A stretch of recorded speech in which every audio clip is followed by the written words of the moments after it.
Hello guys, welcome to my YouTube channel and welcome to another simple tutorial video here. And today I'm going to show you how you can unlock your Facebook profile. So without any delay, let's start our video. First of all, go to your Facebook profile and now select those straight three lines on top of your right screen and go to your profile.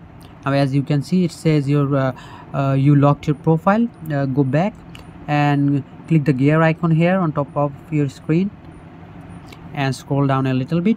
You can see the option profile locking. Click that option here.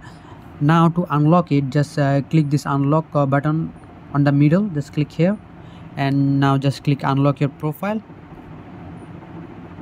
and just click OK. Now as you can see, my profile is completely unlocked and it is now a public profile. So this is the video. I hope this video helps you, and if this video helps you, please consider subscribing to my channel, and I will catch you guys on the next video.